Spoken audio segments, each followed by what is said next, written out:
भारत और मालदीव विवाद के बीच देश के पहले सीडीएस यानी चीफ ऑफ डिफेंस स्टाफ स्वर्गीय बिपिन रावत का लक्षद्वीप प्लान अचानक चर्चा में आ गया है।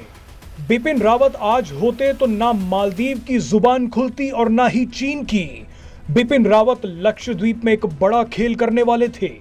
बिपिन रावत जानते थे कि चीन भारत को चारों तरफ से घेरने की कोशिश में लगा हुआ है और चीन के इस खतरनाक प्लान में मालदीव हमेशा से एक अहम कड़ी रहा है। ऐसे में मालदीव को काबू करने और चीन को जवाब देने के लिए बिपिन रावत लक्षद्वीप में एक बड़ा कदम उठाने वाले थे।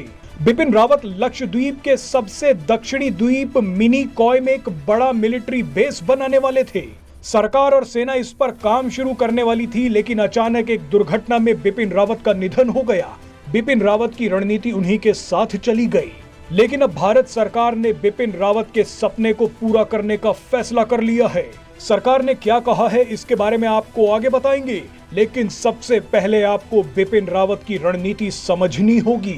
दरअसल मिनिकॉय लक्षद्वीप के 36 द्वीपों में सबसे बड़ा है। मिनिकॉय द्वीप भौगोलिक स्थिति की वजह से काफी रणनीतिक भी है।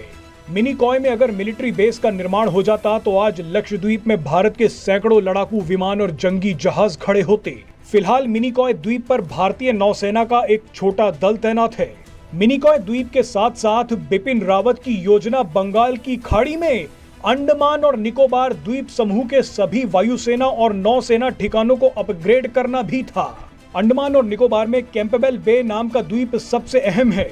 यानी बिपिन रावत चाहते थे कि लक्षद्वीप में मिनिकॉय में नया एयरबेस बन जाए और अंडमान और निकोबार के कैंपबेल बे के एयरबेस को अपग्रेड कर दिया जाए। इससे भारत को अरब सागर और हिंद महासागर में रणनीतिक बढ़त तो मिलती ही, लेकिन उसके साथ साथ भारत की 7500 किलोमीटर लंबी तटरेखा को और भी सुरक्षित बना दिया जाता।